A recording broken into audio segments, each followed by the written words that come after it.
자, 그 상호 유전성의 심화 과정으로서 이제 세계사를 이제 볼게요. 자, 새로운 분석 툴로서 방구라는 게 있는데, 방구는 이제 아까 언급한 동방구, 뭐 서방구, 뭐 오세아니아 이런 것들 이제 얘기하는 거죠. 자, 근대란 개념은 19세기 말 이후에 서구 여러 제국들이 서구 문명을 서구 위에 지역에 전파하고 강요할 수 있는 힘을 지니면서 보편적 개념으로 받아들였다. 네. 그래서 이제 그리고 아직까지 미국이 중심에 이른 서구의 힘을 결코 가소평가할 수 없는 상황에서 서구 문명에 대한 이해를 게을릴 수 없는 것이 현실이다. 그러나 최근에 세계 변화와 국제관계를 규정하는데 새롭게 등장하는 변수들은 서구가 강요한 근대 개념을 해체하고 새로운 시각에서 세계 변화를 이해할 것을 요구하고 있다. 자, 이러한 세계 인식을 기초로 최근에는 문명의 집합으로서 세계사 개념의 문제점과 서구 중심의 세계사 시대 구분의 문제점을 지적하면서 세계사를 다른 방식으로 개념화시키는 연구자들이 늘어났다. 자, 그러는 공통적으로 세계는 지역과 지역, 사회와 사회 등이 서로 영향을 주고받으며 복잡하게 연결되어 있고 이런 경향이 갈수록 심화된다고 인식하고 있다. 그리고 이런 인식을 기초로 여러 문화권이나 여러 국가, 여러 사회들 사이에 상호작용에 의해 이루어진 그 형성된 인류 경험을 초점을 맞춰 세계의 구성 방법을 제시하고 있다. 그래서 이제 이렇게 그 1950년대 이후에 세계사 소수에서 인류의 공통된 역사의 경험을 추적할 수 있는 공간적 툴로 유라시아와 함께 방구라는 개념을 제시했죠. 자, 그 방구라는 개념을 사용하면서 세계는 지역적 크게 세 부분으로 나눴죠. 아프리카, 유럽, 아시아, 대륙을 포함한 동방구와 그다음 남북 아메리카의 서방구, 그리고 호주, 뉴질랜드, 태평양 섬들을 포함한 오세아니아 이렇게 있죠. 그래서 방구라는 개념이 이제 나왔는데 정치, 경제, 문화적으로 복잡하게 연결되어 있는 하나의 영역을 의미한다. 이게 이제 유기적으로 통합된 영역 이런 것들 방구라고 보시면 되죠.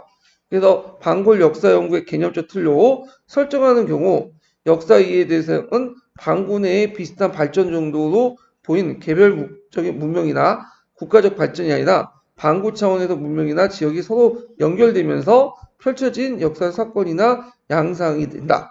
적어도 방구 사이에 지속적인 접촉이 이루어지기 전까지는 인류 경험이 구성하는데 동방구, 서방구, 오세아니아가 유용한 개념적 틀이 된다. 방구 사이의 지속적 접촉이라는 건 뭘까요? 동방구, 서방구, 오세아니아가 서로 뭐냐면 교섭을 한다는 거죠. 요때는 이제 되게 기점이 뭐예요? 16세기 이후죠. 지리상 이후, 발견 이후죠. 자, 동방구 또는 서방구에 있는 사회나 민족 가운데 역사적 외부부터 완전히 고립돼 존재하는 예는 거의 없다. 특히 상업적, 정치적, 문화적 접촉은 동방구에 존재하는 사회와 지역을 항상 복잡하게 연결돼 있고 역사는 이러한 경향이 확대 심화되는 방향으로 진행되어 왔다. 따라서 한층 넓은 공간적 개념을 가지고 인간의 활동을 이해할 수 있고 현재 세계 변화의 추세에 따라 이해를 도울 수 있다는 점에서 방구라는 개념이 유용하다. 그러니까 방구의 개념이 유용점 쓰면 이거 쓰시면 되겠죠. 한층 넓은 공간적 개념을 가지고 인간의 활동을 이해할 수 있고 현재 세계 변화 추세에 맞게 이해를 도울 수 있다. 그래서 방구라는 개념이 유용하다. 방구 개념의 유용점을 이제 쓰시면 되겠죠. 자, 그 다음에 유라시아라는 개념이 나오는데 유라시아는 아시아와 유럽을 통합한 개념이야. 네. 그래서 이제 이에 반해 동방구는 유라시아의 아프리카까지 통합되는 지리적 단위죠. 범위가 어디가 더 커요? 네, 동방구가 더 크죠? 네, 동방구가 유라시아는 그 밑에 있는 이제 개념이고 자, 그래서 아프리카 대륙은 사하라 이남 지역과 이북 지역으로 나눌 수 있어요. 그래서 사하라 이북 지역 같은 경우에는 유럽이나 아시아 대륙과 밀접하게 관련돼 있죠. 그래갖고 사하라 이북 지역 같은 경우에는 뭐 카르타고라든지 그 노마사도 관련돼 있고, 그 다음에 게르만 민족 침입 때도 관련돼 있죠. 그 다음에 또 이슬람 세력들이 또 이제 공격할 때도 그 베르베르인이나 뭐 무호인들 그런 게 연결될 수 있죠. 그런데 이제 사하라 이남 같은 경우에는 상대적으로 유럽과 아시아 고립된 역사적 과정을 겪었다. 그렇다면 사하라 이남의 아프리카 지역이 유럽과 아시아부터 완전히 고립되는 것도 아니다. 왜냐하면 인도양무하고 또 연결되어 있어요. 그래갖고 아시아 인도인이나 이슬람 사람들이 동아프리카 지역을 돌면서 무역을 또 했고, 그렇기 때문에 완전히 또 고립된 건 아니야. 그렇지만 상대적으로 뭐죠? 소외됐죠. 이거는요. 따라서 아프리카 역사적 경험을 소외시키지 않고 의미 있게 구성된다는 점에서 동방군한 개념이 새로운 세계사적 구성을 적절한 개념입니다. 왜냐하면 동방군은 어디까지 포함된 사하라 이남까지도 이렇게 포함된 거죠. 예. 유라시아 개념은 아시아 유럽을 통합하고 약간 사하라 이북 지역, 북아프리카 지역까지 이렇게 이제 있죠. 자, 그래서 동방구가 아프리카를 모두 포함될 수 있는 개념으로서 적절하다. 자, 그 다음에 그래서 있고 그 세계사 구성의 중심 원리로서 상호 관련성을 볼게요. 자, 인간 세계는 다면적이고 세계 연결된 가정의 총체로 구성되어 있다. 인간의 활동은 하나의 국가, 사회, 문화권 안에 국한되어 이루어지지 않는다. 따라서 인간 세계를 넓은 시각에서 이해하기 위해서는 사회, 국가, 문화권 자체를 넘어서 그들 간의 역동적인 어떤 그 작용을, 상호작용을 이해할 필요가 있다. 그래서 그 밑에는 이제 그와 관련된 학자들의 견해가 쭉 적혀 있어요. 예. 그래서 이걸 이제 뭐 세계화가 어떻고, 그 다음에 이제 학자들의 견해가 있는데, 쭉 넘어가서, 몇 페이지를 이제 보시냐면, 학자들 견해, 벤트리의 견해를 이제 볼게요. 벤트리의 견해. 396페이지. 자, 그 이제 앞에 이제 내용은 뭐냐면, 그 상호 유전성이 심화됐다. 그 서구 중심의 세계관을 탈피시켜야 된다. 뭐 등등의 내용이 구성됐는데, 자, 그 대표적인 얘가 이제 벤트리예요. 벤트리. 이 벤트리가 방구사를 제시했죠. 방구사들. 자, 대표적인 얘가 제리 벤트리가 제시한 시대 구분이다. 이 사람의 시대 구분 특징이 뭐냐면 상호 교류에 입각해서 시대 구분을 했어요. 이 사람은. 제리 벤트리는 여러 사회나 문화권을 거쳐 일어난 역사적 과정을 초점을 맞추고자 제안하면서 세계사를 크게 동방구, 서방구, 오세아니아로 구분했다. 그리고 이 세 지역은 역사적 거의 접촉이 없었고, 그러니까 지리산을 발견 이전까지는 별로 없었다. 그렇죠? 왜냐면 동방구는 우리가 이제 뭐 비단길, 사막길, 초원길도 다 동방구 안에서 일어난 거고, 서방구는 거의 접촉이 없었지. 지리산을 발견 이전까지. 예. 물론 그 전까지 뭐 그 전에도 있었다 뭐 해가지고 좀 웃기는 사람도 있겠죠. 뭐 예를 들어갖고 뭐 노르만족들이 와서 잠깐 했다. 그거는 잠깐 왔다가 쫓겨난 거냐 이런 거고, 오세안이는 아예 알지도 못했던 개념들이고. 자, 하여튼 그 각 지역의 역사 변화에 큰 영향을 미치지 못했다는 사실을 인정했다. 그러나 각 지역과 문화권 사이에서 지속적인 규칙적인 접촉이 있었고, 이러한 접촉 내에 동방구 안에서는 서로 영향을 미쳤던 거죠. 문화권 내에. 그래서 상호 의존성 심한한 관점에서 시대 구분을 시도했다. 만약에 이제 요 시대 구분들이 쭉 나와 있어요. 만약에 이제 문제가 나올 때 이 시대 구분을 써라. 그러면 몇 명에서 맞히겠어요? 제 생각에 거의 못 맞출 것 같아. 근데 이런 식의 문제는 안 낼 것 같고, 내가 추세해 보니까 이런 시대 구분이 있으니까 이런 시대 구분을 쭉 나왔고, 이런 시대 구분을 제시하고 이 기준을 써라 하면 뭘 써야 되겠어요? 네, 벤트리의 요거 쓰면 되죠. 상호 의존성 심화. 그래서 상호 의존성이 심한 관점에서 요렇게 시대 구분을 나눌 수 있다. 요거 외워두셔야겠죠. 그래서 뭐 세계사 초기 복합사회, 고대 문화, 고전 문화, 후기 고전 시대, 유목제국 시대, 근대, 요거 외우기는 좀 약간 힘드니까, 이거보다는 이 시대 구분을 상호 의존성이 심화하는 관점에서 6식으로 나누면 상당히, 좋겠죠. 그래서 요거 좀 외워두세요. 그래서 특히 원거리 교역을 통해서 동방군의 여러 지역에 서로 연결됐고, 상호 지속적인 작용을 통해서 각 지역의 다양한 변화를 가져왔다는 점에서 초점을 맞춰야 된다. 그러니까 이런 것들이 되게 보면 동방구와 관련된 거예요, 동방구. 네. 그래서 여기 딱 보면 이제 여기까지는 동방구고, 근대는 이거는 또 이제 다른 방구, 서방구나 오세아니가 연결된 거죠. 지리산이 발견 이후니까. 자, 원거리 교육은 처음에는 불규칙이었지만 서기 500년에서 1000년 사이, 500년, 1000년 사이에는 점차 규칙적으로 빈번해졌고 체계화됐다. 또 교육의 영역도 이전의 시기 전후에서 유다시아 전역으로 확대됐다. 그래서 몽골 교육이 불규칙이었고 했지만 규칙적으로 체계적으로 바뀌었고 유다시아 전역으로 확대되었다. 그래서 16세기 이후에는 진정한 의미의 세계사가 시작됐다고 보는 중요한데 이 계기가 됐던 게 뭐냐면 지리상의 발견이죠.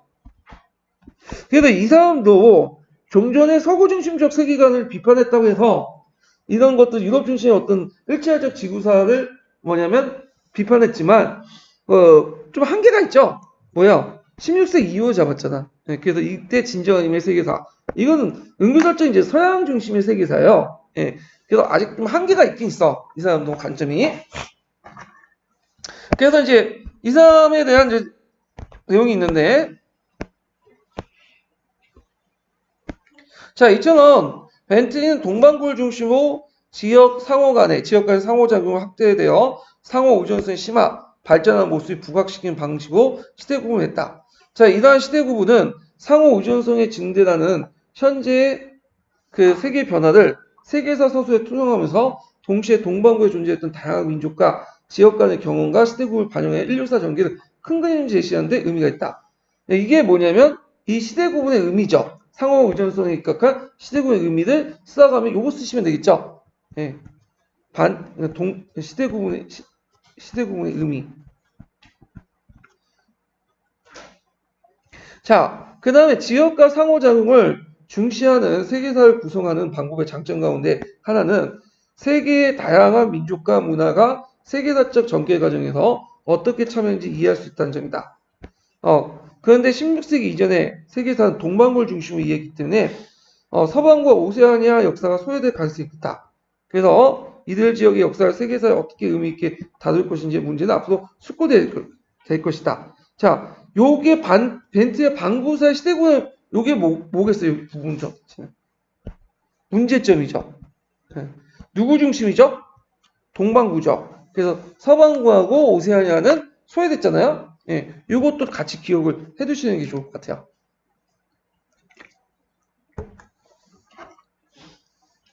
자, 그 다음에 두 번째가 이제 문제점이 나오는데, 자, 지역 간의 상호 유전성 심화한 측면에서 시대 구분할 경우에는 각 지역적 관점에서 보는 변화나 지속 문제를 제대로 반영하지 못할 수 있고, 이게 두 번째 문제점이죠. 세 번째는 지역 간의 상호작용만 변화의 원동력처럼 인식될 수 있다. 자, 요것도 세 번째 문제점이죠. 그래서 장점 하나 나왔고, 지금 뭐죠? 문제점 한 3개 정도 나왔어요, 지금. 그래서 지역 간의 상호작용만 변화의 원동력처럼 인식될 수 있다. 예를 든 게 있죠. 자, 벤틀리는 16세기 이후에 근대의 규정을 하나의 시기로 구분했죠. 16세기 뭐 하는 시기죠? 지리산의 발견. 그래서 했는데 다른 시각에서 보면 상호 의존성이 심한 시각에서는 16세기를 이렇게 봤단 말이에요. 벤틀리는. 그래서 지리산의 발견 이후에 근대로 규정을 했어. 근데 그 아시아적 시점에서 동아시아 관점에 보면 16세기는 그렇게 중요한 게 아니에요. 16세기에는 뭐 왔나 애들이? 오지도 기미도 안 보였죠. 그러니까 16세기 넣고 17세기 때 조금씩 보이기 시작했고 실제로 이제 유럽의 이제 경향을 이제 세력을 알게 된 것은 19세기야. 19세기가 분기점이라고 보시면 되겠죠. 그래서 서구의 시각에 보면 16세기 이후에 아프리카, 아메리카, 인도, 서아시아, 동남아시아에 대한 침탈의 연작성 상에서 동아시아 세력 확대가 동질적 사건을 인식할 수 있지만 동아시아의 시각에서 볼 땐 그거는 동아시아가 세계 질서에 편입되기 시작한 거는 19세기죠. 엄밀히 말하면. 그래서 16세기까지만 해도 지리를 발견했지만 서양은 유럽의 중심부가 아니라 주변부에 세계 중심부가 아니라 주변부에 불과했고 인도나 중국에 볼 때 그렇게 뭔가 의미 있는 예들의 어떤 진출이 아니었어요. 그리고 특히 아시아 지역 같은 경우에 19세기 들어와서야 뭐냐면 서양 세력들이 본격적으로 침투해 들어온 거죠. 그러니까 각각의 강점에 따라서 이제 뭐냐면 근대의 기점이 또 달라질 수 있죠. 이걸 이제 제대로 반영하지 않는다는 거야. 이 벤트의 그 시대 구분은. 그래서 상호 의존성 중심 원리도 시대를 구분할 때 이렇게 지역적 관점을 소홀히 취급되거나 외면될 수 있다는 사실을 주의해야 된다. 예. 그래서 각 지역 간의 상호작용만이 지역 간의 변화의 원동력처럼 인식될 수 있대. 이런 것들이 문제점이라는 거죠. 상호 의존성 중심 원리를 시대 구분할 때 지역적 관점을 너무 소홀히 할 수 있다.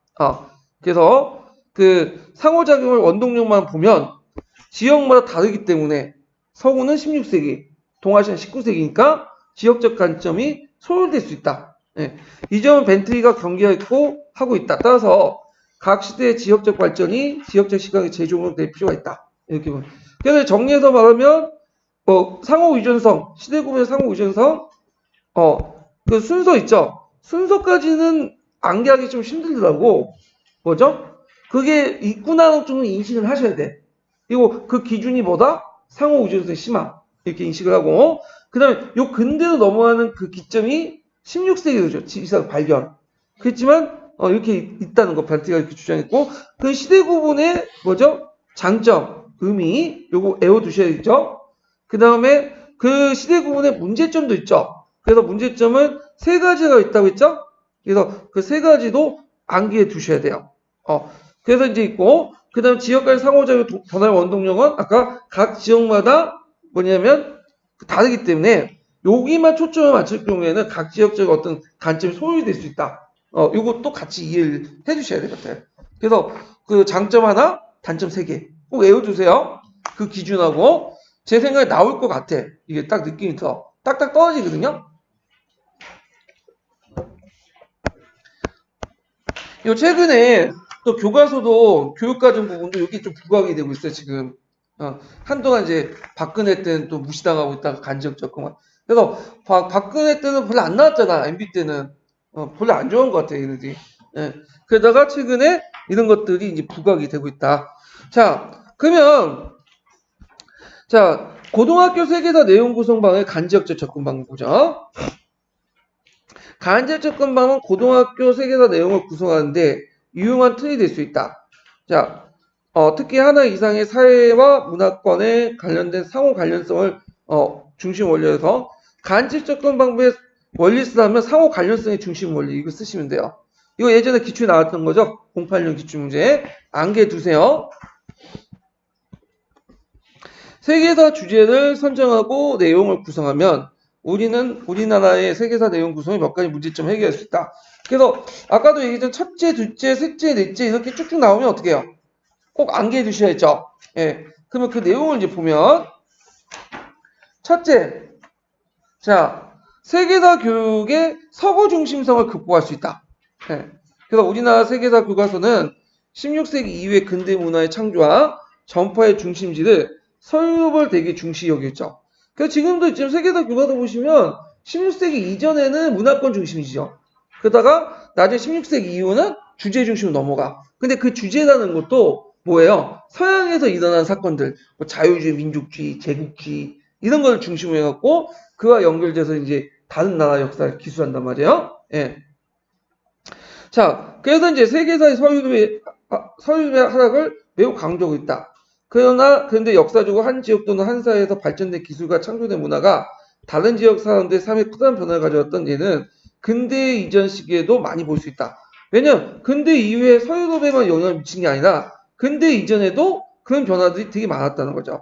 그래서 그 당시 이제 그 16세기 이전에 개발된 기술과 문화 중에 뭐 재지술도 있고 하약도 있고 등등등 여러 가지 있죠. 근데 요건 보지 않고 16세기 이후에 유럽인들이 아시아나 아프리카 영향 미친 것들만 계속 강조한단 말이야. 예. 그래서 이런 것 자체가 뭐예요? 서구 중심의 역사상. 근데 간접적 접근 방법은 앞에서 말한 것처럼 이렇게 이제 그 근대 이전에 동방구 안에서 문명권 간의 여러 이제 교류 역사.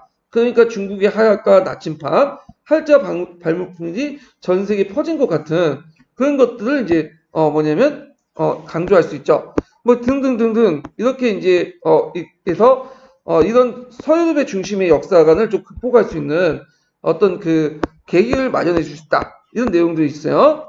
자, 그 다음에 이제 두 번째 보죠. 399페이지.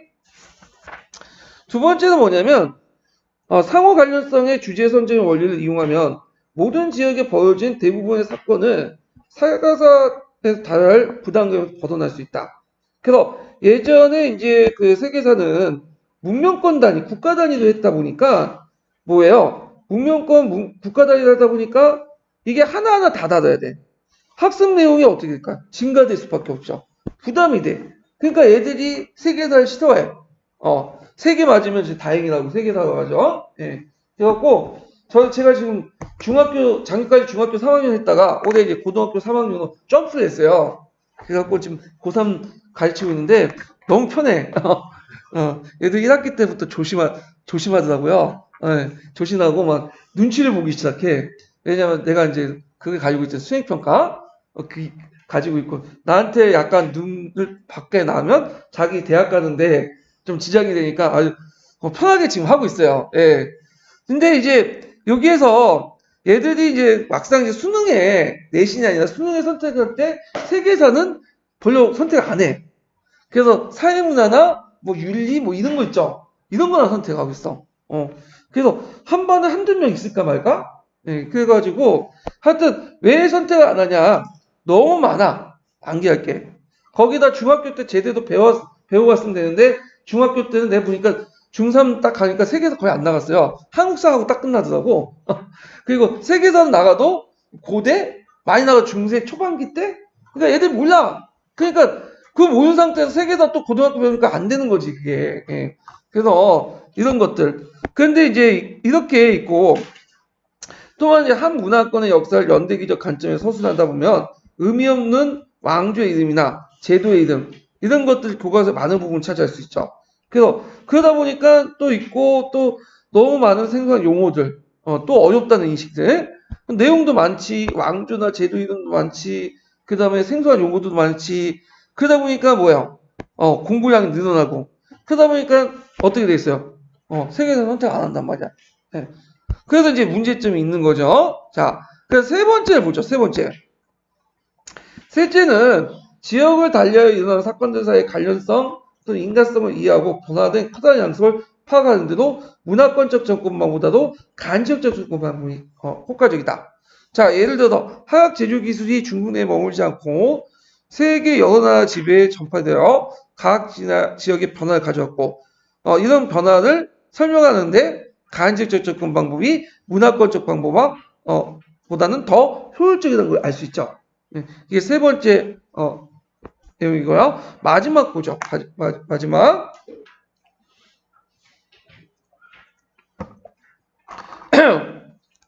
자, 넷째는 간접적 접근 방법에 의해서 구성된 세계사의 또 다른 장점은 인류 전체가 겪었던 공통된 경험을 중심으로 인류사 전개의 큰 그림을 그리는 데 도움을 된다는 것이다.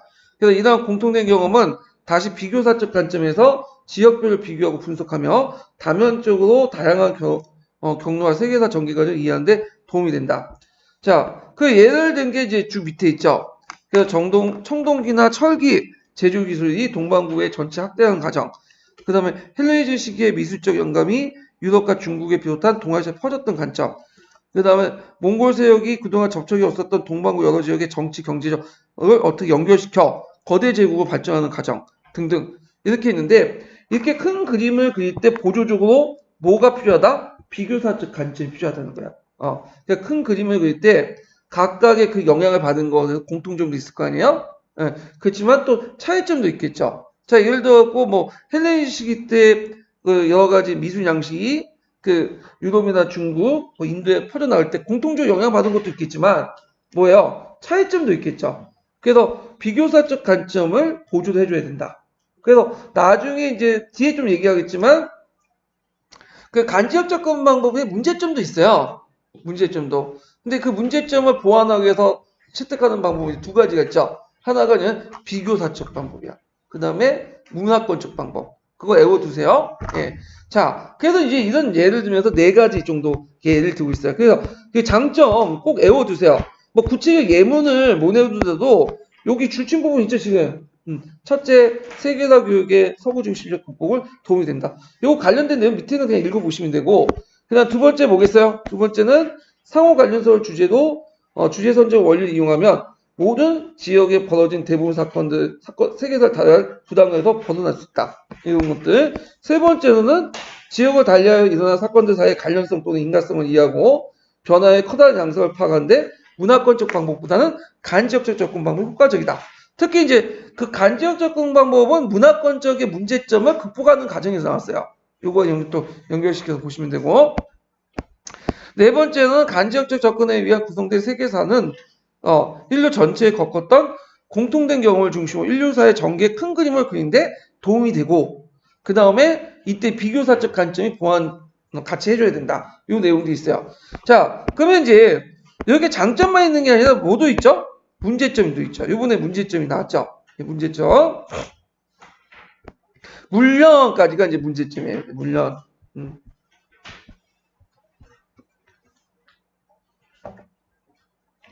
자, 물련. 간접적 접근의 기초에 구성된 세계사 교육과정에 문제가 없다고 할 수 없다. 없다고는 할 수 없다. 앞서 지적하듯이 지역이나 문화권, 국가 단위의 발전을 일관성 있게 이해하는데 간지역적 접근의 효과는 틀이 수 없다. 이게 첫 번째 문제점이죠. 지역이나 문화권, 국가 단위의 발전을 일관성 있게 이해하는 데는 간지역적 접근 방법 효과적 틀이 수 없죠. 네. 두 번째, 간지역적 접근에 기초하여 구성된 세계사는 외부적 요인들을 중심으로 지역이나 국가들의 변화를 조명함으로써 지역이나 국가 단위의 내재적 발전을 이해하기 소홀히 달 수 있다. 내재적 발전. 그래서 있고 세 번째는 역사의 변화의 동력을 이해하는 데서 균형적 시각을 제공하지 못하는 단점이 있다. 그래서 이때 균형적이라는 것은 내재적 발전과 외재적 발전 이런 것들을 같이 봐야 되는데 어디만 더 강조되는 거죠? 외재적 발전. 네, 이런 것들만 강조되고 따라서 이런 문제점 극복할 수 있는 방법을 두 가지 제시했죠. 비교사적, 문화권적. 이거 외워두셔야겠죠? 비교사적, 문화권적 접근을 통해서 보완을 하는 방식으로 책띠때 이걸 통해서 지역사 관점과 인류 전체의 관점을 균형 있게 보고 세계사 시각을 구성할 수 있다. 이런 것들이 있어요. 그래서 올해 이제 시험 문제 나왔던 거고요. 그 앞에 장점도 있으니까 장점도 외워두시고요. 자, 그래서 이제 이렇게 해갖고 이제 그 내용들 한번 쭉 살펴봤고 이렇게 했다는 좀 그리고 그 뒤에 잠깐 이게 끝인가? 10장이 있긴 있는데 이거 뭐